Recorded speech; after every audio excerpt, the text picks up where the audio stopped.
Buenas tardes. La segunda actividad de esta tarde, que lleva por título Los retos de la Unión Europea en el exterior, corre a cargo de Alberto Arrufat.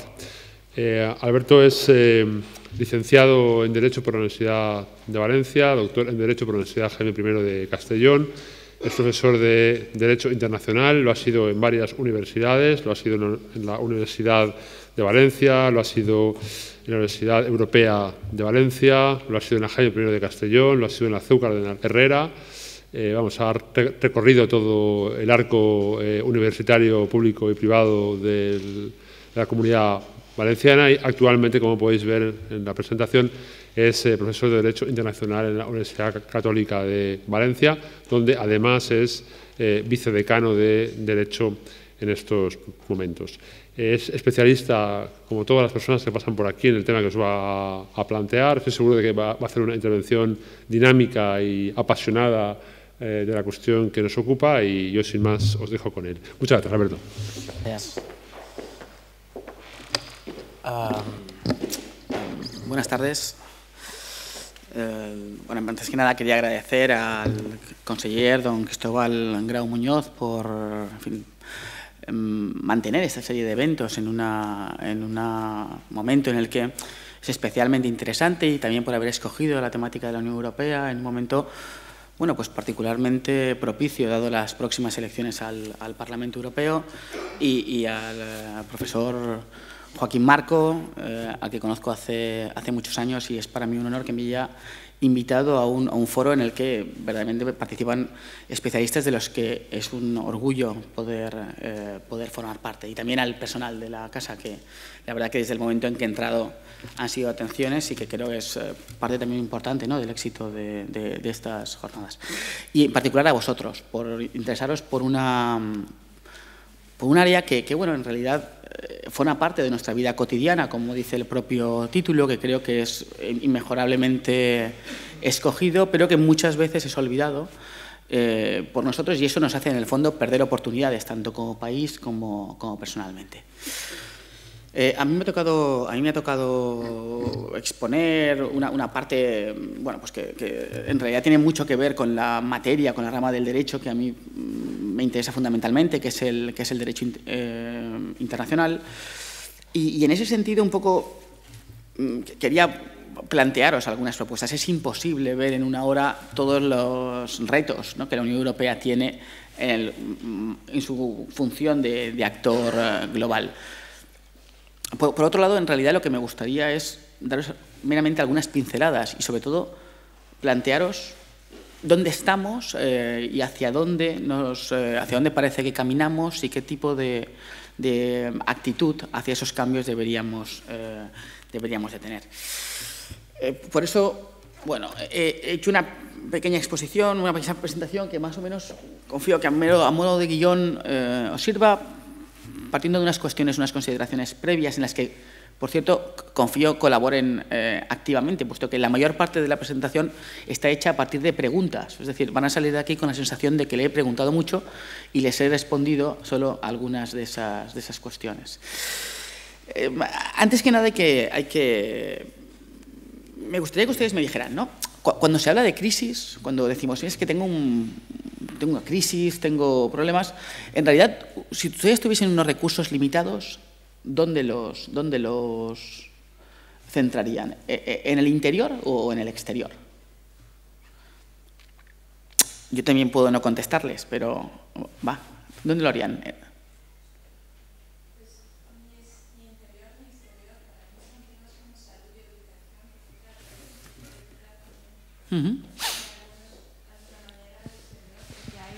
Personas que no pertenecen a la Unión Europea, pero que viven en Europa, que le tocan también temas prioritarios como la educación y la salud. Claro, bueno, la posición de la Unión Europea tradicionalmente en este aspecto ha sido que cuando ha habido problemas de crisis, y no es la primera vez que la Unión Europea está en crisis, por mucho que esa sea especialmente dura, ha sido centrar sus recursos en el interior. Y eso, en cierto modo, parece lógico, porque la integración sigue siendo el objetivo principal de la Unión. No obstante, lo que tampoco puede servir es como coartada. Y en estos años, lo cierto es que la posición exterior de la Unión Europea se ha visto particularmente reducida en muchos foros, por dos motivos. Uno, porque nosotros hemos estado menos bollantes y la economía y la visión exterior, la visión que tienen los demás de...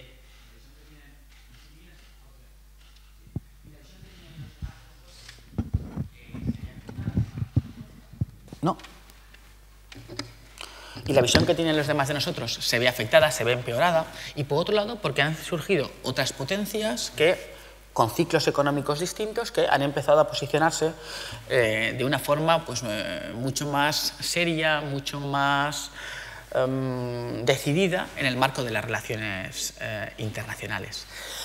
No obstante, todo el mundo coincide en que la Unión Europea tiene que cuidar su acción exterior, y la tiene que cuidar su posición en el mundo por tres motivos. En primer lugar, porque su estabilidad y prosperidad depende un poco de lo que nos rodea, y por tanto, en la medida en que a los demás les vaya bien o estén en un marco sin tensiones, sin grandes conflictos, a la Unión Europea le va mejor. No olviden que nosotros somos un actor fundamentalmente comercial, y por tanto, en la medida en que todo el mundo está en una situación tranquila, dispone de recursos, compra, vende, y esto como organización, como ente, nos viene muy bien. En segundo lugar, porque...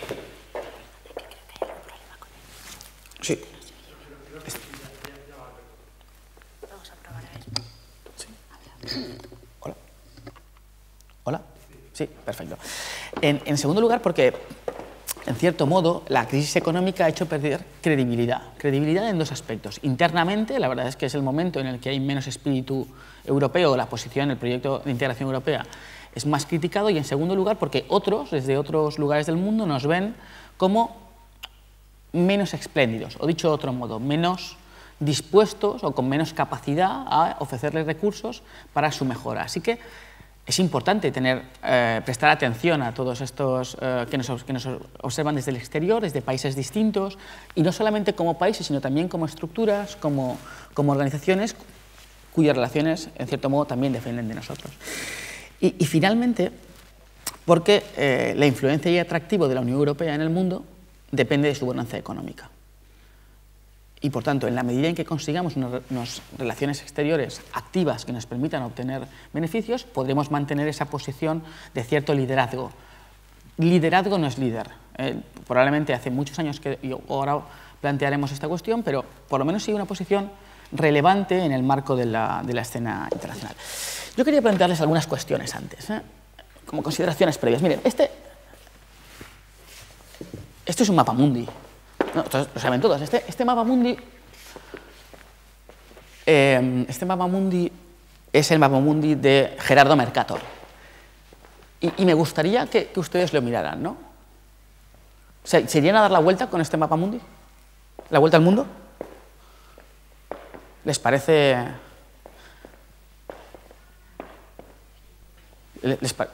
¿Cogerían un barco y se irían a dar la vuelta al mundo con este mapa?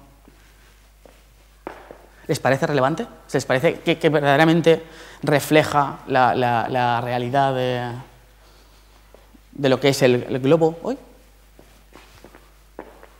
¿No? Bueno.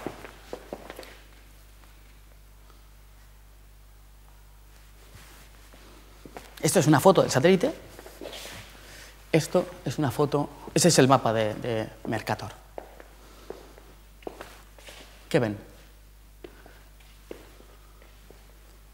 Si se fijan, Europa es mucho más grande comparativamente, en relación a la realidad, es mucho más grande que el resto de continentes.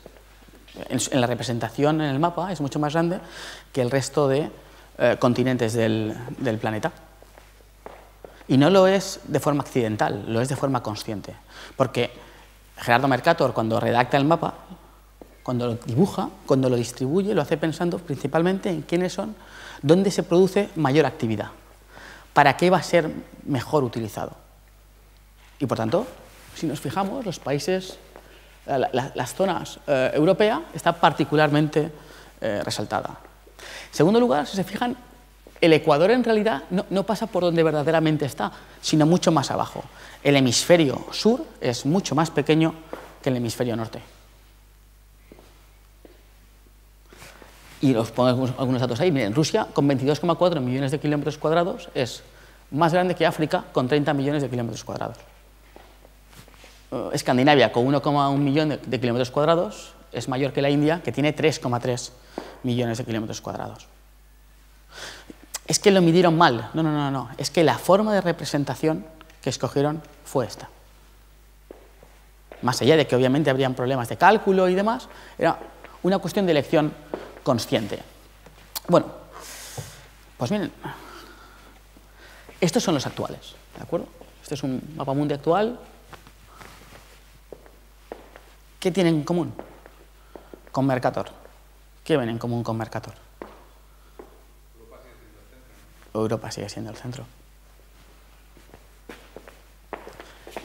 Entonces, yo siempre he tenido la duda, ¿no? Y siempre me lo he planteado y siempre he dicho, bueno, ¿cómo ve un australiano, un niño australiano de 11 años, cuando le dicen rellena el siguiente mapamundi? ¿Qué mapamundi utiliza? ¿Uno como el que utilizamos aquí o utiliza uno como este? Esto es el mapamundi visto desde Australia.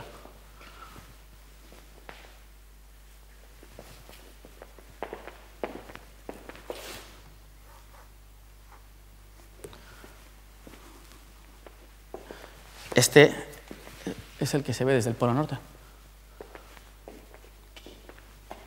Los inuits utilizan este. Si yo fuera un inuit, utilizaría este, quiero decir, ¿eh? Si viviese en algún país del continente africano, yo el mundo lo vería así.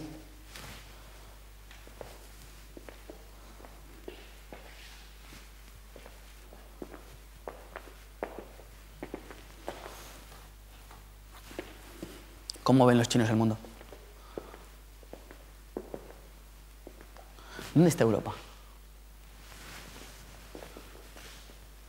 Si se fijan, la clave, o lo que hemos conseguido mantener en todo este tiempo, es la centralidad.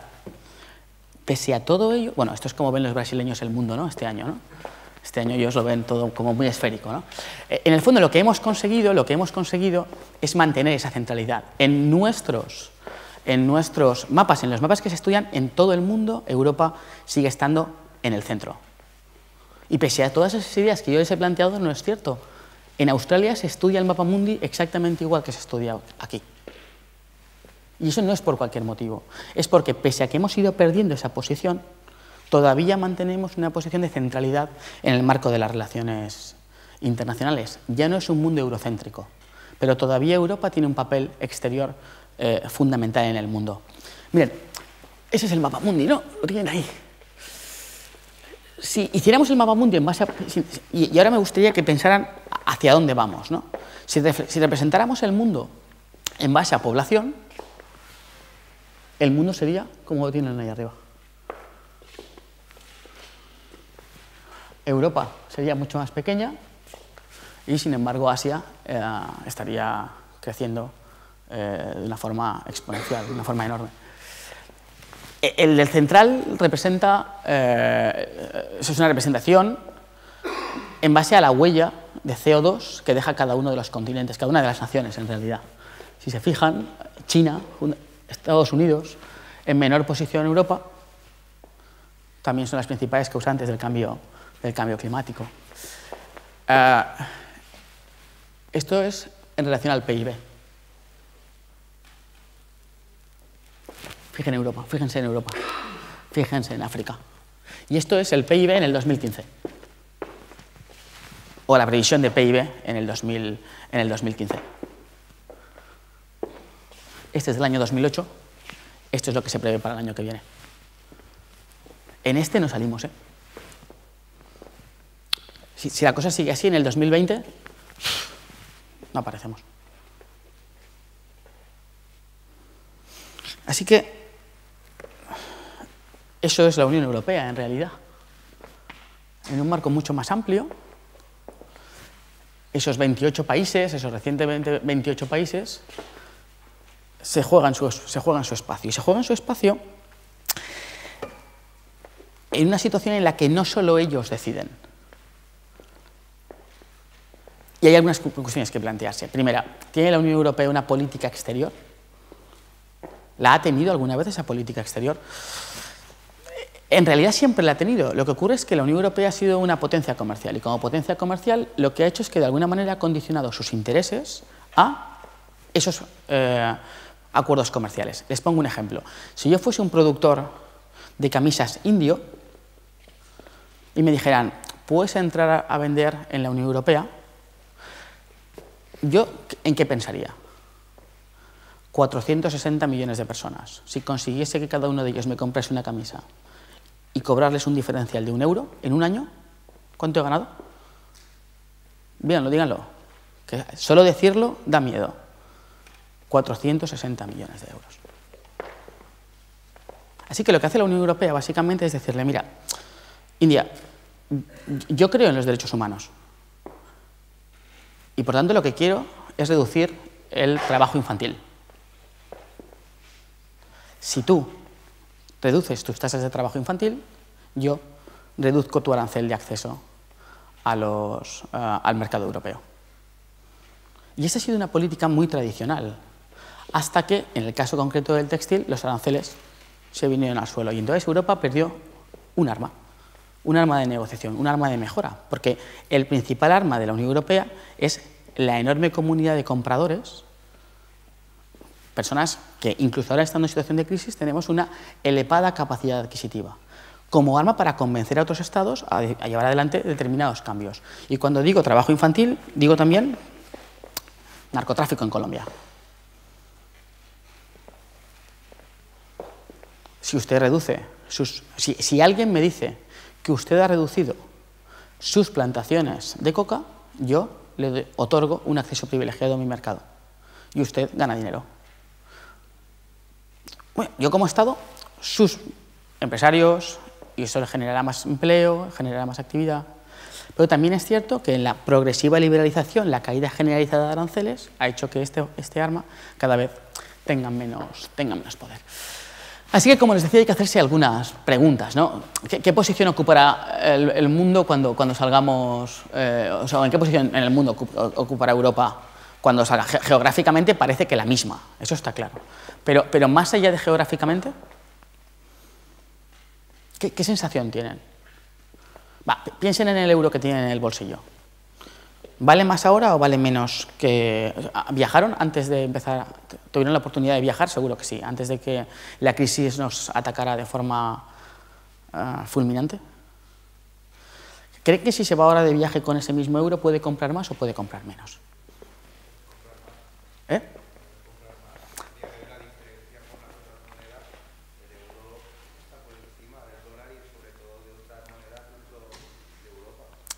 Respecto de la crisis, en relación a la crisis. Aproximadamente el cambio de euro-dólar cuando se hizo antes de la crisis, ahora está más fuerte el euro, porque el euro está a unos 3 algo, Luego, desde la perspectiva monetarista, hemos sabido mantener esa posición. ¿De acuerdo? Pero ahora vamos a pasar de ese cambio al ámbito de la influencia. Desde el punto de vista de la influencia, ¿qué países les suenan ahora a ustedes cuando se habla de influencia, de quiénes van a las reuniones, quiénes... ¿China suena? ¿Sí? ¿Alguno más?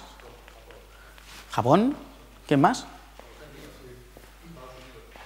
Estados Unidos. Pero Estados Unidos siempre ha estado ahí, ¿no? Brasil suena mucho, ¿eh? Brasil en el 2006 quería entrar en el Consejo de Seguridad de las Naciones Unidas. O sea que, como miembro permanente, me refiero. ¿Alguno más? Chile, ¿sí? Latinoamérica, ¿vale? ¿África? ¿Algún país africano? Sudáfrica, ¿no? Es el país que parece también más potente. Desde luego, lo que parece cierto es que Europa solucionará sus problemas de crisis, pero cuando vuelva al exterior, otros se habrán movido. Y esto va a cambiar su posición. Necesariamente va a cambiar su posición, o va por lo menos a tener que cambiar su manera de actuar, porque hasta ahora tenía 3 interlocutores, 4 interlocutores, y ahora va a tener un sistema mucho más amplio de interlocutores. Y cuando actúe en un sitio, sabrá que tendrá respuesta en otro. Cuando en un sitio actúe de una manera determinada, le estarán viendo en otra y esperarán una actuación similar. Y esto cambia, moviliza los sistemas, exige nuevas herramientas. Miren, y luego les pregunto otra cosa, ¿no? ¿Creen que Europa debe seguir destinando fondos a esto? ¿Queremos seguir siendo una potencia global? ¿Nos interesa ser una potencia global? Les han hablado, por ejemplo, de los derechos fundamentales, de la ciudadanía europea. Les han dicho que ser ciudadano europeo te da un extra de protección. ¿Sí, no? ¿Queremos seguir saliendo al mundo y sintiéndonos seguros, cubiertos por ese extra de seguridad de la Unión Europea o de la ciudadanía europea o queremos no tenerlo?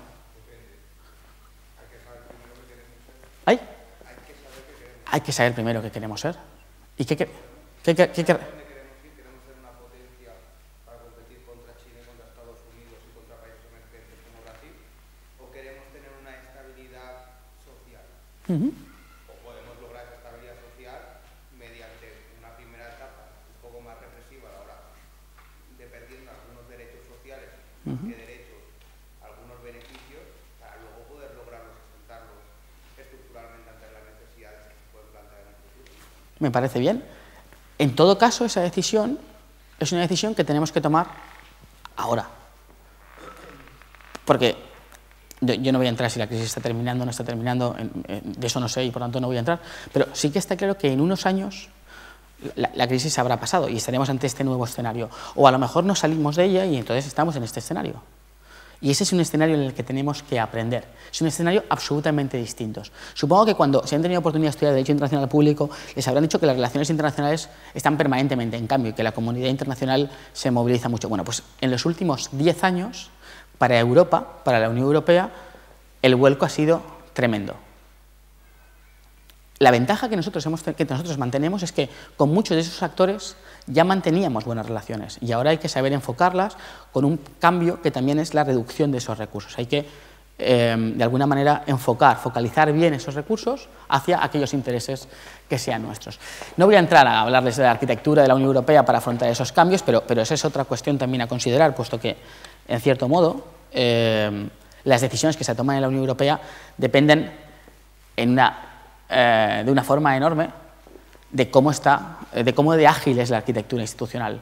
Y es verdad que sabemos que es una arquitectura institucional pensada inicialmente para un número de países que después ha ido engrosándose y que ahora cuando hablamos de política exterior que necesita más agilidad, más dinamismo, todavía nos cuesta mucho. Les pongo un ejemplo, ¿no?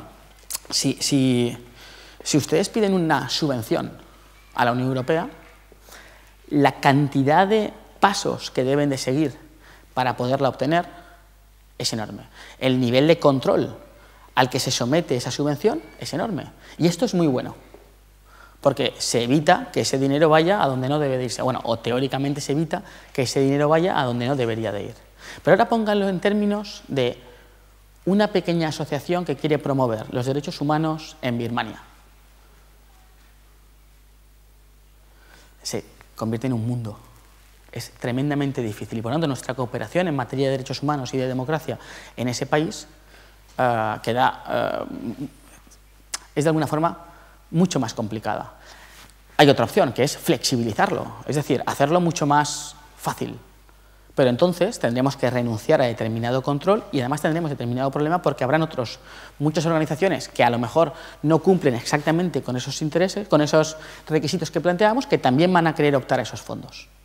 En definitiva, tenemos que elegir, tenemos que buscar opciones y soluciones intermedias. Bueno, claro, ¿a qué retos en realidad se enfrenta Europa? Bueno, pues se enfrenta a los retos exteriores que queramos ponerles. ¿Cuál creen que es, o cómo dirían ustedes que es la política?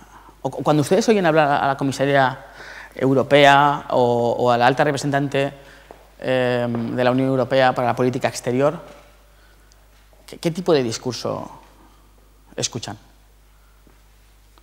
O se lo digo de otra forma, ¿qué tipo de política exterior, en qué les gustaría, o cómo creen que la Unión Europea, por ejemplo, desarrolla su política exterior, en qué lo fundamenta? ¿O en qué se fijan los demás países cuando miran a la Unión Europea para decir, esto y esto lo hacen bien? ¿Qué creen los demás que hacemos bien? ¿Sí? Más uniforme, gracias. ¿Perdón?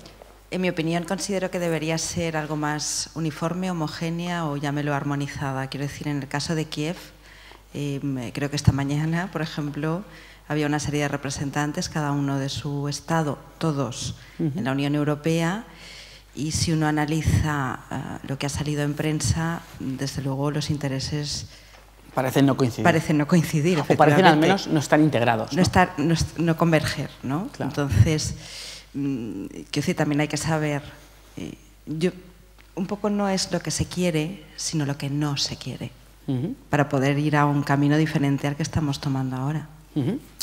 Por tanto, lo que cree que ven los demás, en cierto modo, es cierta descoordinación todavía en nosotros. Los demás y los propios. Los demás países, bueno, bien, pero los demás países, por hacerlo, la visualización desde el exterior, es cierta descoordinación en esa política exterior. Ajá. Yo creo que la ciudadanía está esperando una respuesta. No solo tema Kiev, tema Siria, un posicionamiento, ¿no? Si se nos presupone una gran potencia, al menos tener recursos para poder responder a las necesidades que se plantean. ¿Qué más cosas creen? ¿Creen que los demás se fijan en nosotros por algún motivo? ¿Creen que dicen, bueno, los europeos esto lo hacen bien? Yo pienso que desde fuera se ve la Unión Europea como los que conllevan los valores de democracia, libertad, derechos humanos. Entonces esperan de la Unión Europea una posición que va defendiendo estos valores. ¿Coinciden todos? ¿No?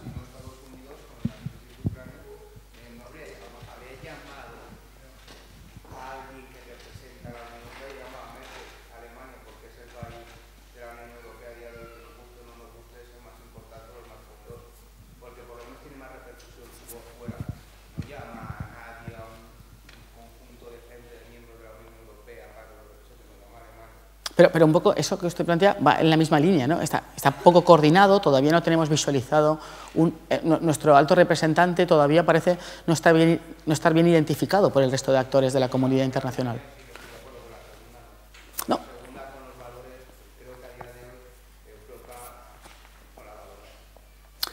Cuando ni por derechos ni por nada, porque al final no es un mundo económico comercial, como usted bien ha dicho.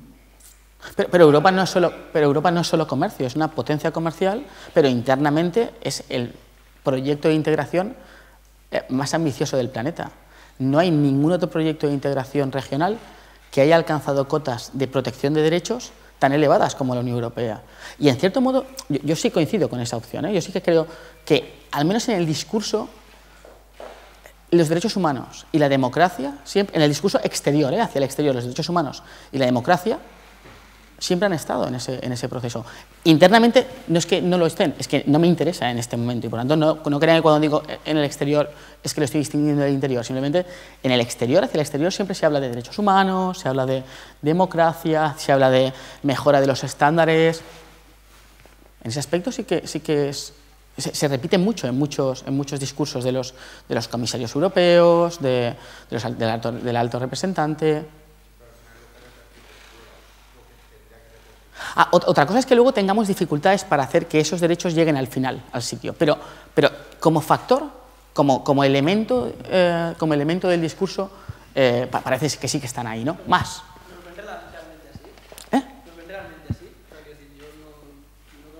Luego les digo cómo algunos nos ven, según las áreas, ¿no? Pero de momento me interesa saber cómo creen que nos ven. ¿O qué creen los demás que hacemos bien? ¿Qué más cosas hemos hecho bien? Algo hemos hecho bien los europeos, ¿no?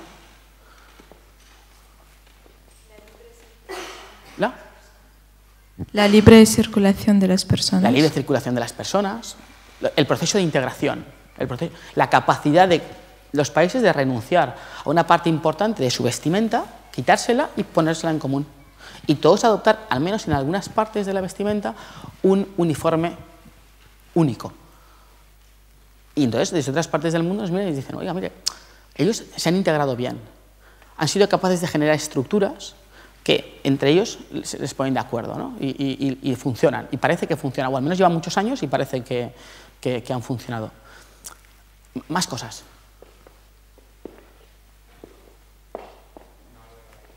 Una moneda común, estaría un poco en el proceso económico, la capacidad de generar riqueza, ¿no? Recuerden que todo esto nace en la década de los 50 y uno de los objetivos es elevar rápidamente el nivel de vida de las personas que viven en aquellos 6 países que decidieron incorporarse al proyecto de integración europeo. Esto es muy apreciado desde otras partes del planeta. Quienes nos ven, uno de sus factores, o sea, uno de los...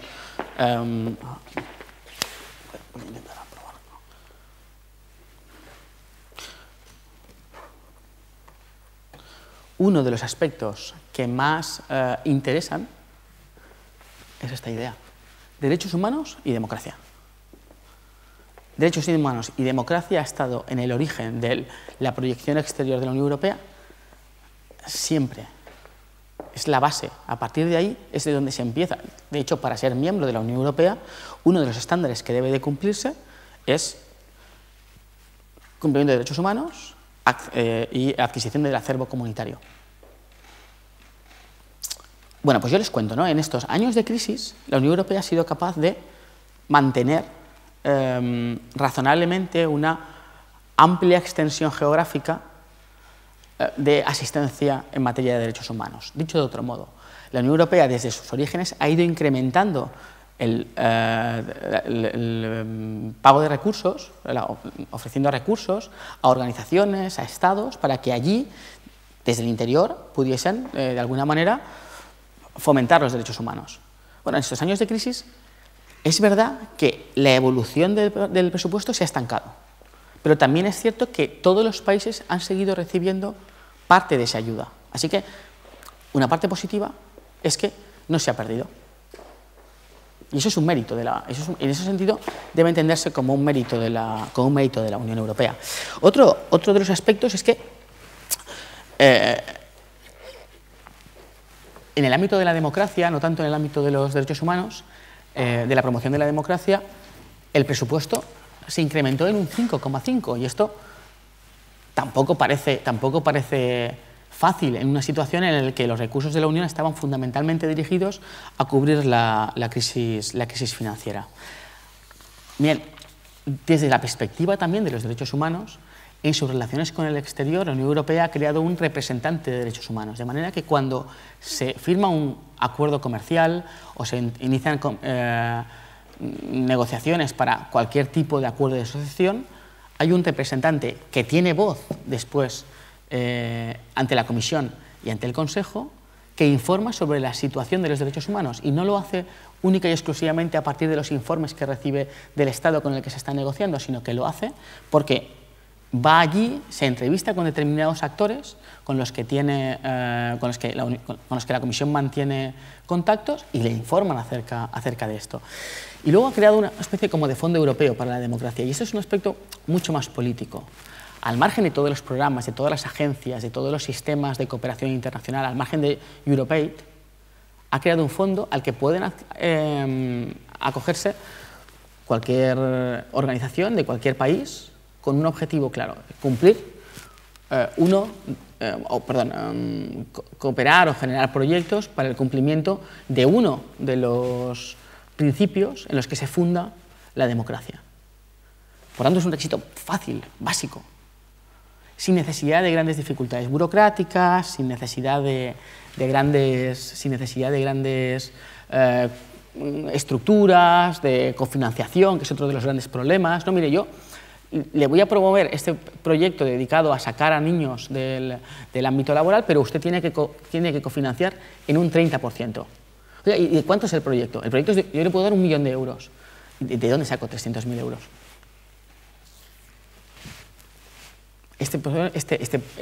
La Unión Europea ha hecho un esfuerzo con el objetivo de eliminar, ¿no?, este obstáculo para poder acceder a la financiación. Otro aspecto que le resulte familiar en el discurso europeo.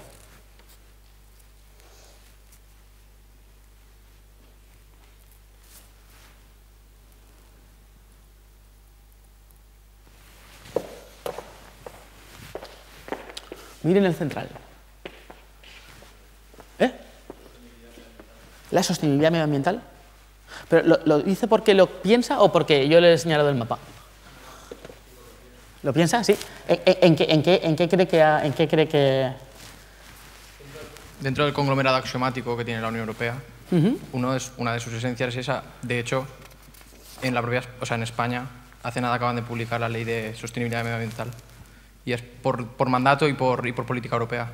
Claro, probablemente sin la Unión Europea, muchas de las evoluciones en el ámbito de la protección del medio ambiente que se ha dado en los países europeos, en los países miembros, no se hubiese dado. Bueno,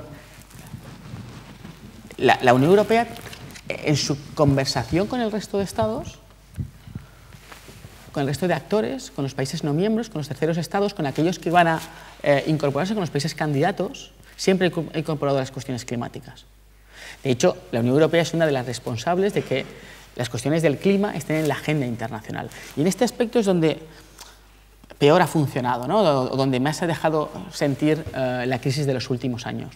Porque la verdad es que, en cierto modo, el cambio climático ha desaparecido de la agenda internacional y la Unión Europea, bueno, en cierto modo es responsable de ello, porque muchos de los fondos que destinaba con este objetivo los ha centrado en otros ámbitos. En cierto modo, ha cambiado su idea de protección climática hacia una nueva estrategia, que es la de garantizar los recursos, fundamentalmente garantizar los recursos energéticos. Miren, el 80% de la producción europea depende de materias primas que importamos. Y son materias de todo tipo, desde gas hasta madera. Y por tanto lo que hemos intentado de alguna manera es, bueno, hablar con esos que nos proveen e intentar llegar a acuerdos. Y hemos tenido menos capacidad para exigirles que hiciesen sacrificios medioambientales. Porque hemos tenido menos recursos para poder compensar ese sacrificio de otros estados. Y no olviden que el medio ambiente es una cuestión de interés colectivo. En el fondo, por mucho que la Unión Europea se esfuerce en intentar fomentar las cuestiones climáticas, si no lo hace el conjunto del globo, el resultado es mínimo. Sí.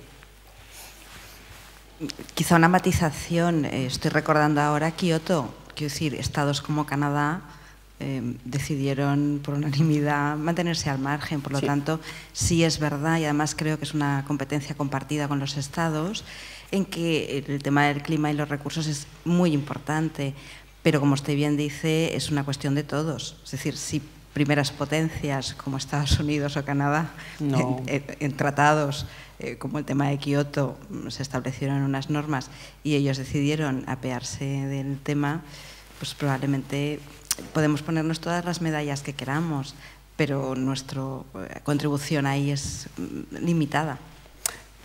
Sí, es limitada, pero hasta un momento determinado, hasta el 2007, hasta el 2009 prácticamente, hasta el fracaso de Copenhague, la Unión Europea es tremendamente pujante en este aspecto. Sin embargo, a partir de ahí parece haber girado un poco su estrategia hacia el aseguramiento de los recursos. Es decir, probablemente, en cierto modo, un poco contagiada de esa actitud crítica o esa actitud de no acompañamiento de los grandes tratados en materia de medio ambiente, pues la Unión Europea también parece haber relegado esta cuestión a un segundo plazo. También ocurre otra cosa, que tiene mucho que ver con lo que planteaba de la descoordinación. A partir de Lisboa, la cuestión climática, la cuestión medioambiental depende, eso es una política de la Unión Europea, pero también compartida con los Estados miembros, ¿no? Y los Estados miembros tienen ideas muy distintas sobre los recursos. Y esto nos complica. Por ejemplo, en el caso de Fukushima, saben que cuando ocurre el problema en la central nuclear de Fukushima, algunos países se replantean la cuestión de la energía nuclear. Por ejemplo, lo hace Bélgica, lo hace Portugal, lo hace también Alemania, incluso también lo hace Italia, ¿no? Y que probablemente es la que genera mayor controversia, ¿no? por cómo lo hace. Sin embargo, otros países como el Reino Unido mantienen su interés por la energía. Y esto complica la política europea, porque al final son los estados los que, a través del proceso de decisión, condicionan las acciones de la Unión Europea. Y esto, de cierto modo, perjudica la posición del Estado. Así que podemos decir que en este aspecto, en el aspecto del clima, la Unión Europea un poco ha tenido un giro y su papel de liderazgo ha decaído en favor de otros estados que han tomado el relevo en un contexto de crisis y por tanto tienen una posición mucho menor. Falta saber, a partir del 2015-2016, cuando las cuestiones del cambio climático se retomen de forma seria, qué posición va a adoptar la Unión Europea, si va a seguir preocupada por el acceso a los recursos o lo que va a hacer de alguna manera es simplemente acompasar de determinadas medidas, sobre todo hacia el interior, la acción medioambiental a nivel global. Otro ámbito que les preocupe o que crean que está siempre que se habla de política exterior europea y que esa tarde mismo ya se ha comentado aquí, otro aspecto común en ese discurso que suele ser objeto de discusión sobre si debemos de tener o no debemos de tener un ejército. ¿Debemos de tener un ejército? ¿Creen que debemos ser una potencia militar?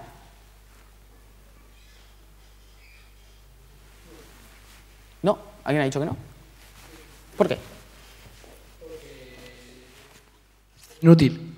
Es decir, es inútil. Si hay alguna guerra en el futuro, o será de guerrillas o terrorismo, y poco puede hacer un ejército profesional ante eso. ¿Todos de acuerdo?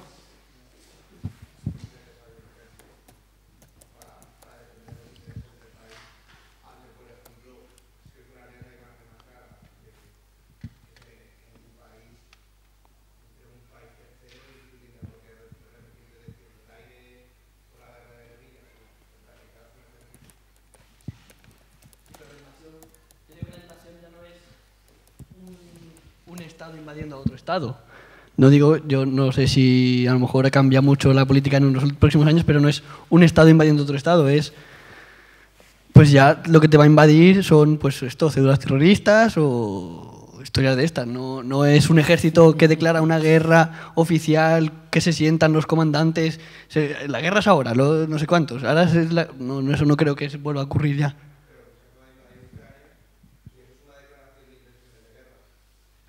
Rusia no invadió Ucrania. Rusia está en sus bases, en las bases militares que tiene en Ucrania.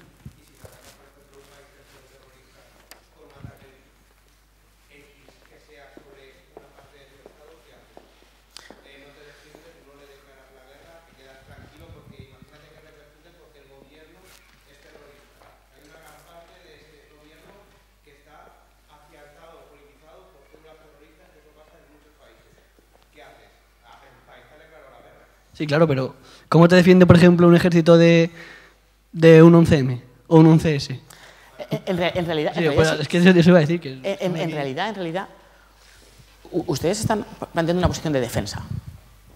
Y yo lo que les estoy planteando es si necesitamos poder militar para nuestras relaciones con el exterior, que es algo distinto. Es decir, una cuestión es que alguien me ataque y por tanto necesariamente tengo que defenderme y me tengo que defender como pueda.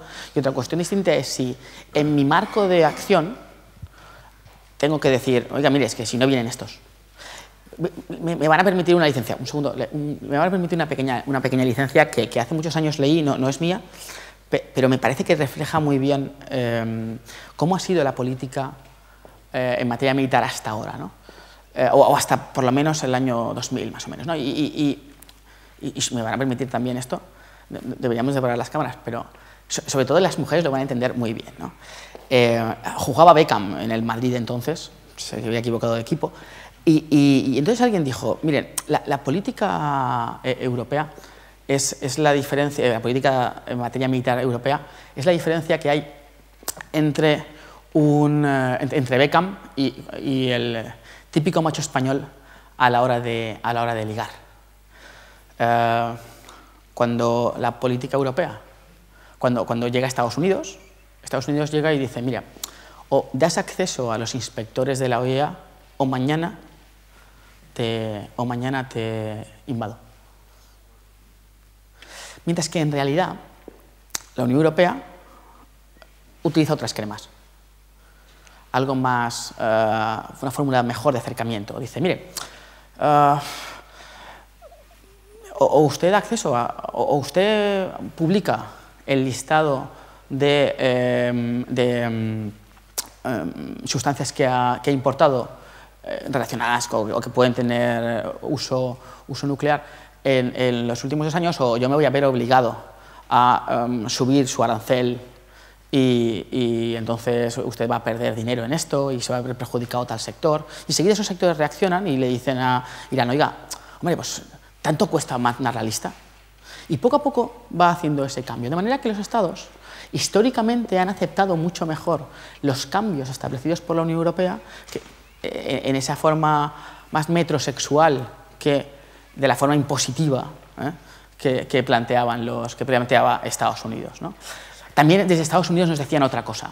Vosotros utilizáis esa estrategia, ¿por qué? ¿Por qué a vosotros os funciona esa estrategia? Porque nosotros estamos detrás.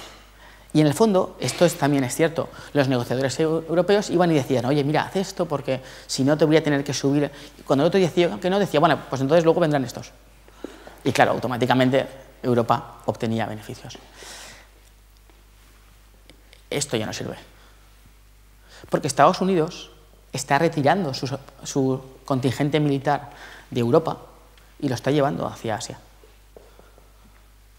Así que, y Estados Unidos lo que de alguna manera se ha dado cuenta es que su gasto militar también perjudica su desarrollo económico.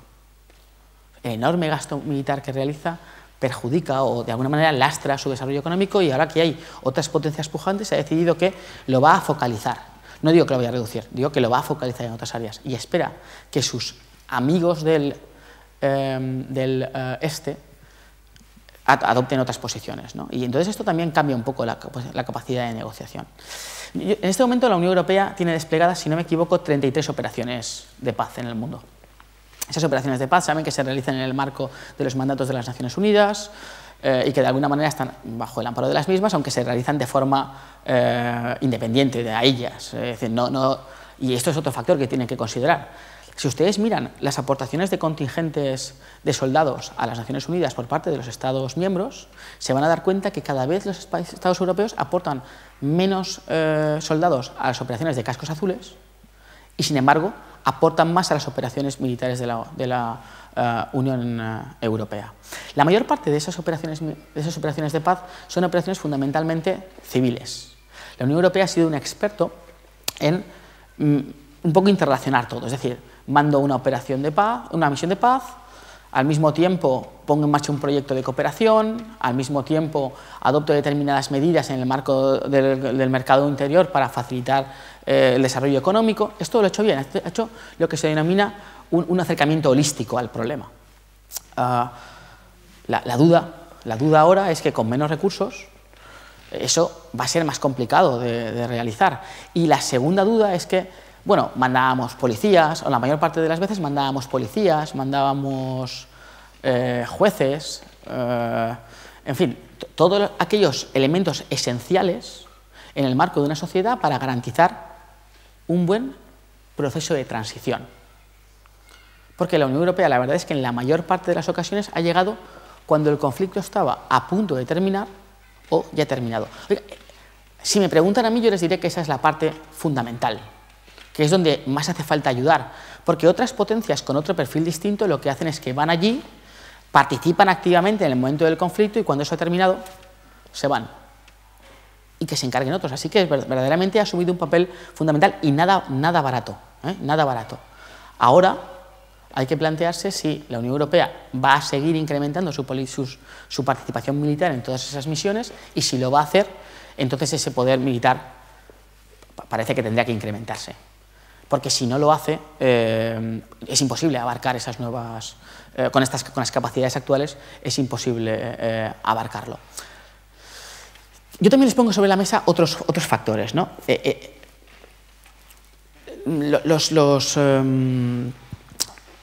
El presupuesto que gasta los países Unión Europea-OTAN en materia de defensa son O sea, la suma de todos ellos son más o menos unos 40.000 millones de euros más de lo que gasta del presupuesto de la Unión Europea.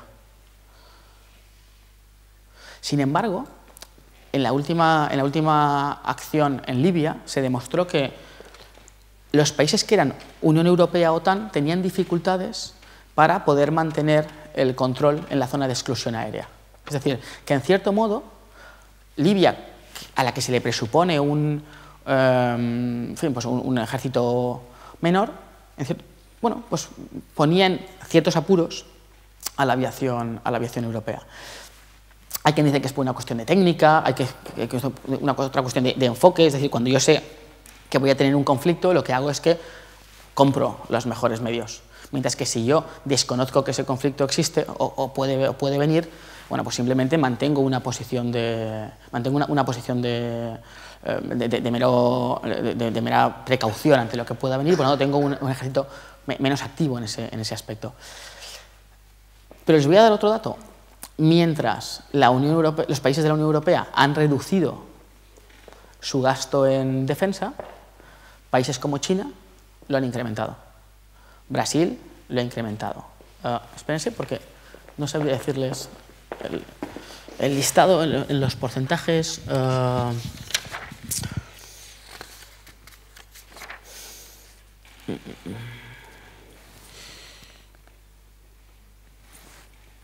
Arabia Saudí, Japón, China, Brasil, India se encuentran ahora entre los 10 países que más gasto militar tienen, mientras Italia, que ocupaba el 10º país en el año 2010, ha desaparecido. Por tanto, el escenario al que vamos es distinto al que teníamos antes de la crisis, donde estábamos presentes en el top 10 del poderío militar, aunque efectivamente no se trataba de un poderío militar integrado y tenía esas políticas distintas. Nos vamos a un escenario en el que parece que todo el mundo está gastando más en armas, ¿no?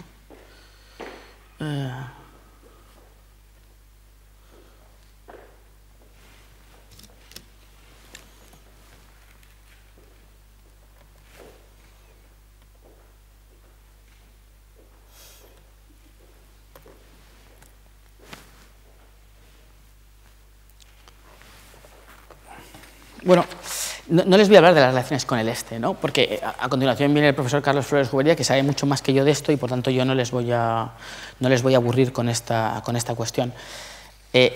Sí con las cuestiones relativas al mundo árabe. ¿Qué me dicen? ¿Cómo creen que ha sido la posición de la Unión Europea en relación a la primavera árabe? ¿Creen que era fácil de gestionar lo que ha pasado en la ribera sur del Mediterráneo? ¿Creen que era fácil de gestionar esto o creen que la Unión Europea lo ha hecho mal? Miren, lo que les puedo decir es que la Unión Europea lleva en la ribera sur del Mediterráneo muchos años.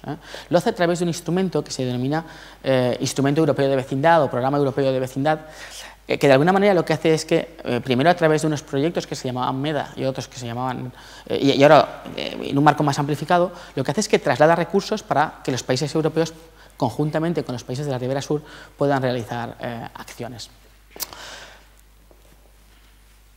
Y por otro lado, también han intentado algo que a ustedes seguro que les suena, que es el proceso de Barcelona. ¿Les suena algo relativo a la creación de un área de libre comercio en la ribera sur del Mediterráneo que tuviesen exactamente las mismas características? Libertad de comercio, libertad de circulación, unos objetivos tremendamente amplios, pero con una diferencia.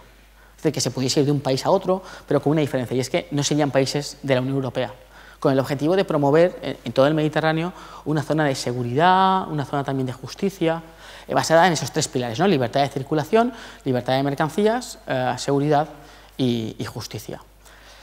Bueno, pues el marco comercial falló, aunque es el que más se desarrolló, falló. Y también parece que, en cierto modo, los europeos, desde la ribera sur, se dice que es de donde más criticados somos. Se nos dice que tenemos una falsa retórica.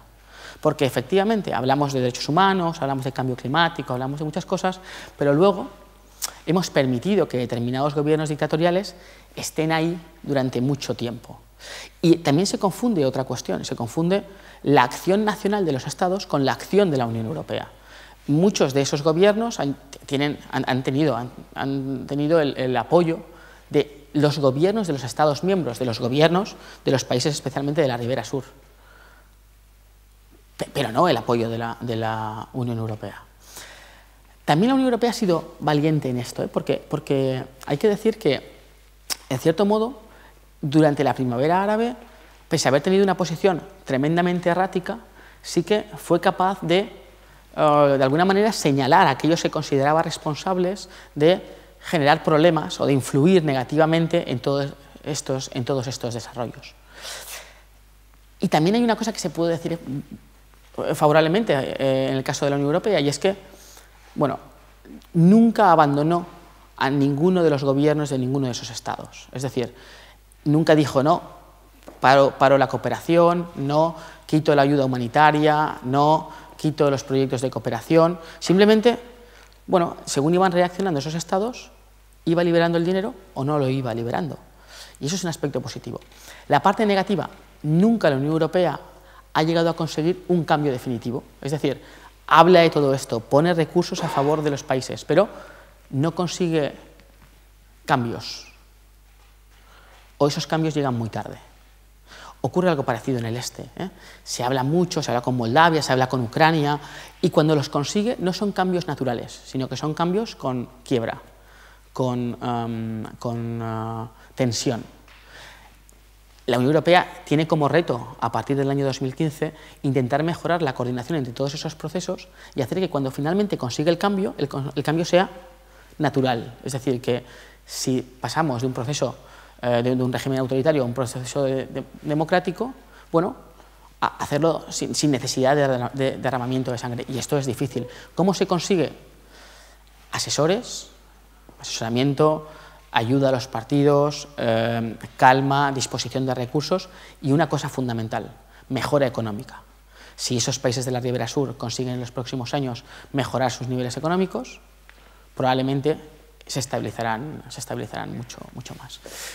Otro ámbito con el que crean que la Unión Europea tiene, y me gustaría llegar al último, y son 9, así que voy a saltarme Oriente Próximo y Medio Oriente, con el que, bueno, ustedes saben que la Unión Europea siempre ha tenido un representante para el problema árabe-israelí, y sin embargo en los últimos años parece un poco desaparecida de los grandes problemas. Digamos que la primavera árabe hizo que la Unión Europea se focalizara en Túnez, en Egipto, y dejase de mirar tanto a Israel y a Palestina. No, prefiero la cuestión de la crisis y la seguridad en África. Bueno, saben el papel que la Unión Europea ha adoptado en el marco de las operaciones Atalanta, en el marco de la operación Néstor, en el caso del Cuerno de África y en la represión de la lucha contra la piratería. Y esto le ha situado en una posición en alguna ocasión complicada. Saben que bueno, inicialmente la operación Atalanta se trataba simplemente de interceptar barcos que pudiesen, esquifes fundamentalmente, que pudiesen realizar operaciones de piratería para asegurar el tránsito de mercancías, fundamentalmente de recursos, a través del Golfo de Adén, pero luego esto ha ido evolucionando, y ha ido evolucionando hacia una acción mucho más activa. Efectivamente contaba con el paraguas de Naciones Unidas en su origen, pero después la Unión Europea ha acabado admitiendo la actuación en tierra frente a esas bases de los piratas y, por tanto, la entrada efectiva en Somalia. Bueno, es un nuevo escenario.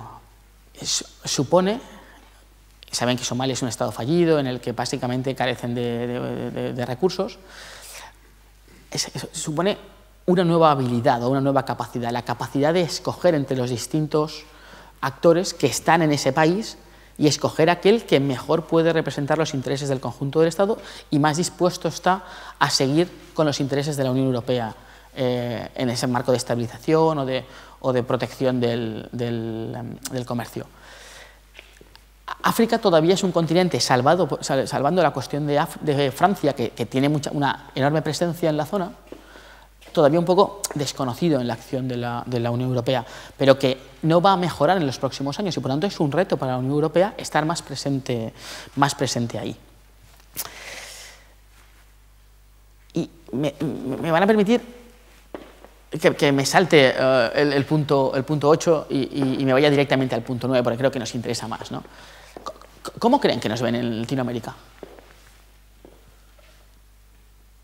¿Alguien ha estado en Latinoamérica?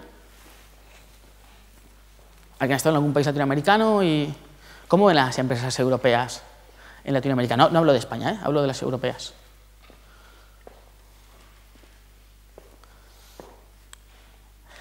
Pues no bien. ¿De acuerdo? ¿Y por qué no bien? Bueno, la Unión Europea ha tomado algunas decisiones en los últimos años. Por ejemplo, la Comisión ha intentado, aunque no lo ha conseguido todavía, que las empresas que invierten en el exterior hagan un listado de pagos. ¿A quién le pagan cuando invierten en un país? Con el objetivo de reducir una imagen exterior, sobre todo en determinadas áreas como Latinoamérica, donde se cree que, bueno, en cierto modo se aprovechan de ciertos niveles de corrupción para obtener beneficios. Y eso es un avance valiente por parte de la Unión. Pocos países han hecho esto. Muy pocos países tienen esta medida. La Unión Europea está en proceso de poderlo desarrollar. En segundo lugar, ha establecido están preparando un código de conducta sobre la inversión de las empresas europeas en otros estados. En Latinoamérica es donde más se ha discutido esa posibilidad de compaginar la acción de sus empresas con esa retórica en materia de derechos humanos, en materia de democracia, de protección de los bienes más básicos, de los recursos, incluso de los bienes comunes de los pueblos indígenas. Y al mismo tiempo también les tengo que decir otra cosa. La crisis ha provocado cierta retirada de la Unión Europea de Latinoamérica y ese espacio lo ha ocupado, ¿quién? China. China ha firmado 16 tratados de libre comercio, de asociación, en fin, en sus distintas modalidades con Latinoamérica, y ha generado algo que algunos decían hace años que podía pasar y poca gente les creía, que era el denominado comercio sur-sur. Normalmente el comercio es norte-sur y, sin embargo, China ha logrado esto. Hay quien dice que sometiendo a los países de la América Latina a un proceso, bueno, a unas condiciones muy duras, pero esto es una opinión que mantienen algunos y ahora falta saber si los países latinoamericanos van a poderlo hacer. ¿En qué sigue mirando la Unión Europea, la América Latina a la Unión Europea? En ese proceso de integración. Si piensan ahora mismo, les sonará Mercosur, ¿verdad que sí? ¿Les suena Mercosur? ¿Les suena el ALBA? ¿Sí? ¿Les suena el ALBA? El área de libre,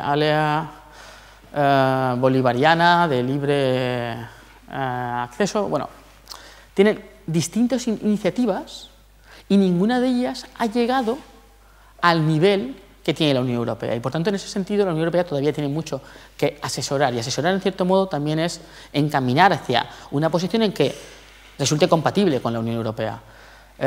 Bueno, teníamos esa baza, pero esa baza parece que en los últimos años nos hemos retirado y que hemos perdido peso. Tenemos que mejorar lo que algunos denominan la marca Unión Europea. La marca Unión Europea ha sido dañada en los últimos años y, sin embargo, deberíamos recuperarla para poder ganar posiciones ahí. Esto, y ahora hablo en el marco español, le interesa especialmente a tres países. España, por este orden, España, Italia y Portugal. España, Italia y Portugal, fundamentalmente. Y luego, la última cuestión, ¿no? Las relaciones con Estados Unidos.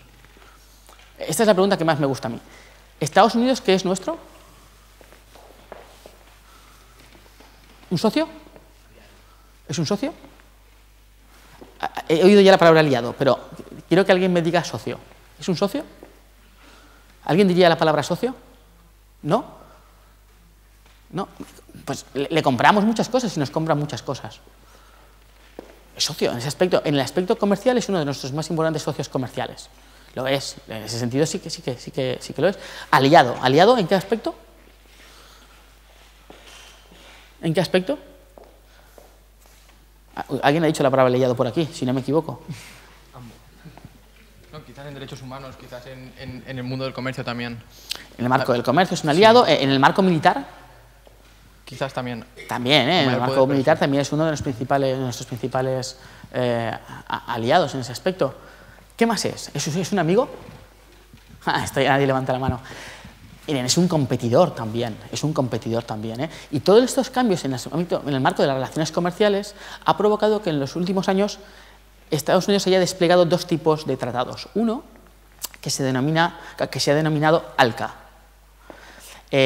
Uno que se ha denominado ACTA. El ACTA, de alguna manera, lo que buscaba era una especial protección de la propiedad intelectual.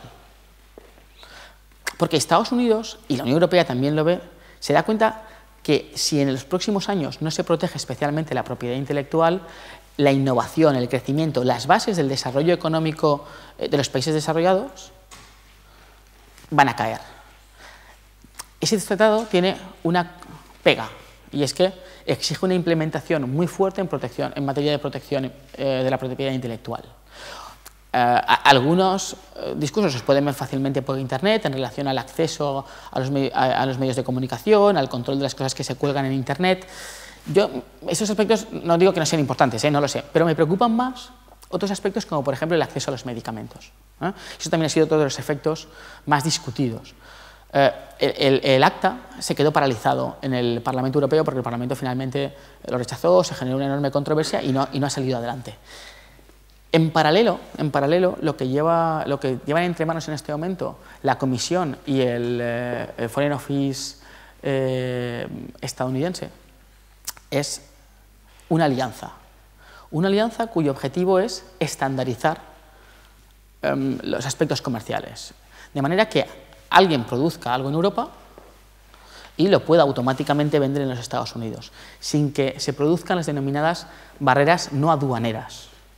Hemos conseguido reducir bastante el acceso, los obstáculos al mercado, y ahora lo que nos falta es reducir todos esos aspectos que de alguna manera lo dificultan. Por ejemplo, ustedes saben que se fabrica un coche aquí y ese coche va perfectamente por las carreteras europeas. Sin embargo, cuando lo llevamos, si quisiéramos venderlo en Estados Unidos, nos dirían que no, porque el estándar es distinto. Así que Estados Unidos y la Unión Europea parecen haberse arremangado y haberse puesto a trabajar con el objetivo de poder estandarizar esto, porque se han dado cuenta en el fondo que el comercio internacional estaba desplazándose. Y cuando se producen desplazamientos en el comercio internacional, pierdes esas posiciones. Así que, en ese sentido, la Unión Europea ha retomado toda su experiencia en materia comercial y en el marco transatlántico, la alianza ahora va un poco por esa línea.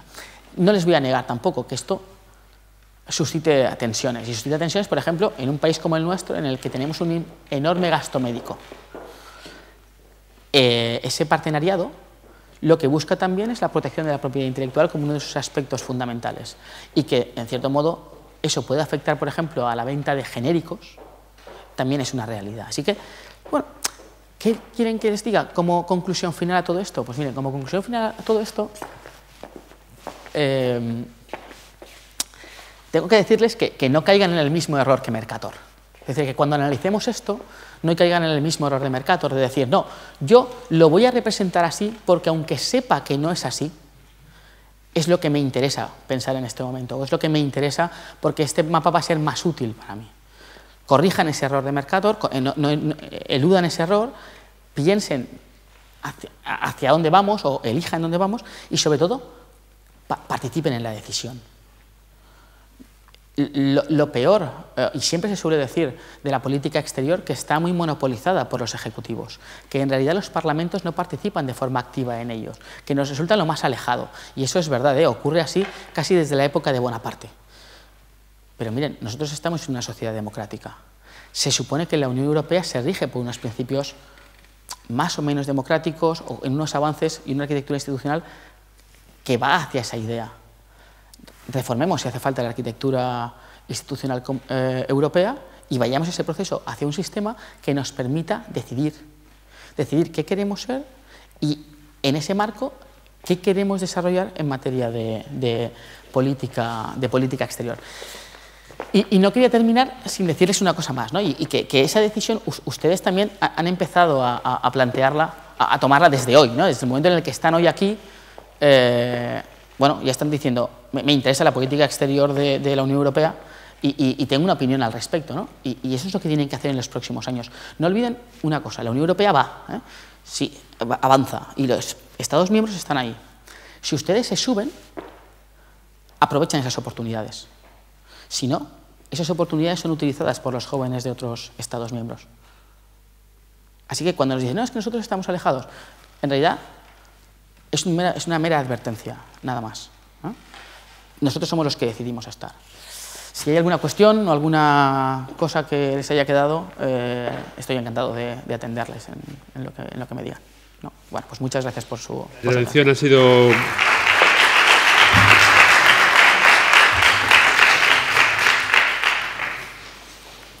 Nadie más quiere plantear, ya sé que ha sido interactiva y que por tanto han participado durante la misma. Si alguien quiere plantear algo más, alguna reflexión, alguna pregunta, es un momento.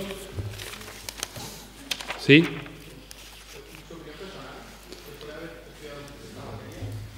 Porque una de las diferencias esenciales que yo veo entre Europa y Estados Unidos a nivel social es que el sustrato, la base textil social, la configura la clase media.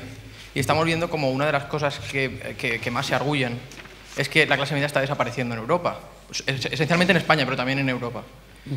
Y yo quisiera saber cuán de peligroso es en realidad para una sociedad desarrollada, una sociedad que se supone que defiende estos axiomas universales, que desaparezca la clase media y qué modelo cree usted que va a imperar, si uno o el otro. Bueno, yo creo que la clase media es el motor movilizador de la sociedad que conocemos. El éxito de la Unión Europea ha sido tener una clase media amplia. Por tanto, irnos a sistemas en los que están estratificados entre clases altas y clases bajas, desde luego, o una clase con un poco de adquisitivo, desde luego, no parece el mejor escenario. Y lo que sí que es cierto es que si vamos a eso, pasan dos cosas. Los procesos de decisión cambian porque se decide en base a otros criterios, la información es adoptada de una forma distinta y, en segundo lugar, los intereses también cambian. No sabría decir, ¿no?, si está desapareciendo la clase media y lo que vamos a optar es por un modelo más cercano a la posición estadounidense, en la que bueno, es menos crítica a lo mejor con la posición oficial. Pero sí creo que el cambio de modelo, desde luego, va a cambiar la forma en que reaccionan los pueblos de los Estados miembros ante las acciones que la Unión Europea haga en el exterior. Si es bueno o malo, yo personalmente creo que es malo, pero probablemente porque yo soy clase media, entonces me siento en ese segmento en peligro de extinción, ¿no? Pero no sabría decirle exactamente si vamos a cambiar un modelo por otro modelo directamente.